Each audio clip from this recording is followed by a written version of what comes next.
കേന്ദ്ര സർക്കാർ ഒരു സമ്മാനം നൽകിയിട്ടുണ്ട് ഇതിനിടയിൽ. നിങ്ങൾ അറിഞ്ഞിട്ടുണ്ടാവുമോ നമ്മുടെ പാചകവാതക സിലിണ്ടറിന്റെ വില കൂട്ടിയിട്ടുണ്ട്. 6 രൂപയാണ് കൂട്ടിയിരിക്കുന്നത്. വാണിജ്യ സിലിണ്ടറിനാണ് വില വർദ്ധിപ്പിച്ചിരിക്കുന്നത്. ഈ വാണിജ്യ സിലിണ്ടറിന് വില വർദ്ധിപ്പിക്കുക എന്ന് പറയുമ്പോൾ നമുക്കറിയാം, ഇപ്പോൾ നമ്മളൊക്കെ ഒരുപാട് പുറത്തൊക്കെ പോയി ഭക്ഷണം കഴിക്കുന്ന ആളുകളാണ്. ജോലിയുടെ ഭാഗമായി നിൽക്കുന്നവർ, വിദ്യാഭ്യാസത്തിൻ്റെ ഭാഗമായി നിൽക്കുന്നവർ പുറത്ത് പോകുമ്പോഴൊക്കെ നമ്മൾ കഴിക്കാറുണ്ട്.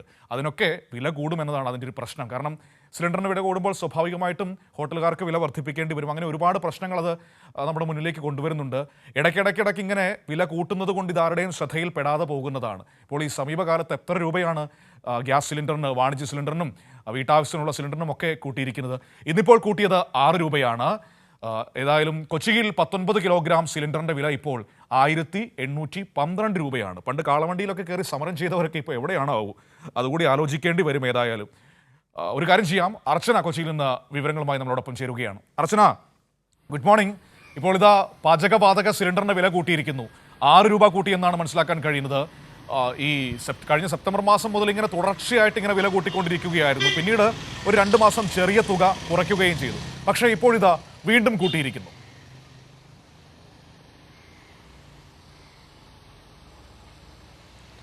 തീർച്ചയായും മനു, സാധാരണക്കാർക്കെല്ലാം തന്നെ വലിയ തിരിച്ചടി ആയിക്കൊണ്ടാണ് ഇപ്പോൾ കേന്ദ്ര സർക്കാർ തുടർച്ചയായി ഇങ്ങനെ ഗ്യാസ് സിലിണ്ടറിന് വില വർദ്ധിപ്പിക്കുന്നത്. ഇപ്പോൾ വാണിജ്യ ഗ്യാസ് സിലിണ്ടറിന് 6 രൂപയാണ് വർദ്ധിച്ചിരിക്കുന്നത്. അതായത് കഴിഞ്ഞ 5 മാസത്തിനിടെ വലിയ വർധനവാണ് ഈ ഗ്യാസ് സിലിണ്ടറിൽ വർദ്ധിപ്പിച്ചിരിക്കുന്നത്. അതായത് 172 രൂപ ഈ 5 മാസത്തിനിടെ വർദ്ധിപ്പിച്ചു എന്നതാണ് ഏറ്റവും പ്രധാനപ്പെട്ടത്. അതിൽ 2 തവണ ചെറിയ രീതിയിൽ വില കുറച്ചു. അതിൽ പ്രധാനപ്പെട്ട കാരണം ഒന്ന് ബജറ്റിന് ായും മറ്റൊന്ന് വലിയ രീതിയിലൊരു വിമർശനം ഉയർന്നതിൻ്റെ പശ്ചാത്തലത്തിലുമാണ് ഇത്തരത്തിൽ 6 രൂപയായിട്ടും അതുപോലെ ചെറിയ തുകയായിട്ട് കുറച്ചത്. എന്നാൽ കൂട്ടുന്നത് 50 രൂപയും 39 രൂപയും എല്ലാമായിട്ടാണ് ഈ 5 മാസത്തിനിടെ കൂട്ടിയത്. അതായത് കഴിഞ്ഞ ഓഗസ്റ്റ് മുതൽ ഡിസംബർ വരെയുള്ള കണക്കാണ് ഈ 172 എന്ന് പറയുന്നത്. നിലവിൽ ഇപ്പോൾ 6 രൂപയാണ് ഗ്യാസിന് വില വർദ്ധിപ്പിച്ചിരിക്കുന്നത്. അതിൽ നേരത്തെ കൊച്ചിയിൽ 19 ഗ്രാം ഗ്യാസ് സിലിണ്ടറിന് 1802 രൂപയായിരുന്നു വില. എന്നാൽ ഇപ്പോൾ ഇത് 1812 രൂപയായി വർദ്ധിച്ചിരിക്കുകയാണ്. അങ്ങനെ ഓരോ ജില്ലയിലും ഇതിൽ മാറ്റങ്ങളുണ്ട്. കോഴിക്കോട് 1833 രൂപയായി വർദ്ധിച്ചിട്ടുണ്ട്. അതുപോലെ കൊച്ചിയിൽ 1844 രൂപയായി വർദ്ധിച്ചിട്ടുണ്ട്. അങ്ങനെ ഇടയ്ക്കടി ഇത്തരത്തിൽ ഗ്യാസ് സിലിണ്ടറിന് വില വർദ്ധിപ്പിക്കുന്നതാണ് നമ്മൾ കാണുന്നത്. ഇത് സാധാരണക്കാരെ സംബന്ധിച്ച് വലിയ തിരിച്ചടിയാകുമെന്ന കാര്യത്തിൽ യാതൊരു സംശയവുമില്ല.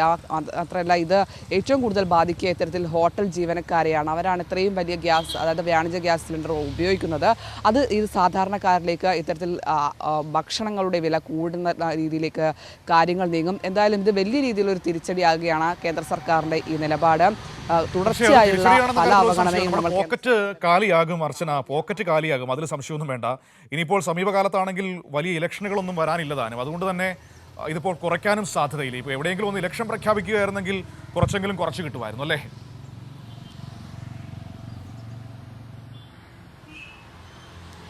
തീർച്ചയായും അത്തരം സാഹചര്യങ്ങളിലാണ് ഈ വില കുറയ്ക്കുന്നതെന്നാണ് പ്രധാനപ്പെട്ടത്. കഴിഞ്ഞ തവണ 50 രൂപയോളം ഈ കേന്ദ്ര സർക്കാർ വാണിജ്യ സിലിണ്ടറിന് കൂട്ടുകയും ചെയ്തിരുന്നു. 39 രൂപയും 2 തവണ, അങ്ങനെ 2 തവണയായിട്ട് ഇത്തരത്തിൽ വലിയ തുക കൂട്ടുകയും ചെയ്തിരുന്നു. എന്നാൽ ഈ കുറച്ചത് ഈ ഫെബ്രുവരി 1-നാണ്. ഈ ഫെബ്രുവരി 1-ന് ഇത്തരത്തിൽ ബജറ്റ് വരുന്നൊരു പശ്ചാത്തലത്തിലാണ് ഈ വില കുറച്ചത്.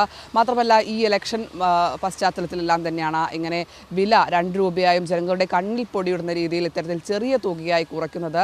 എന്തായാലും അതിന് ഇരട്ടിയിലധികം ഇത്തരത്തിൽ കൂട്ടുന്നു എന്നതാണ് ഏറ്റവും പ്രധാനപ്പെട്ട കാര്യം. എന്തായാലും ഇത് സാധാരണ ജനങ്ങളെ സംബന്ധിച്ച് വലിയ പ്രതിസന്ധിയാണ്. അതിൽ വലിയൊരു വിമർശനം കൂടി അവർ കേന്ദ്രത്തിനെതിരെ ഉന്നയിക്കുകയും ചെയ്യുന്നുണ്ട്. മനു.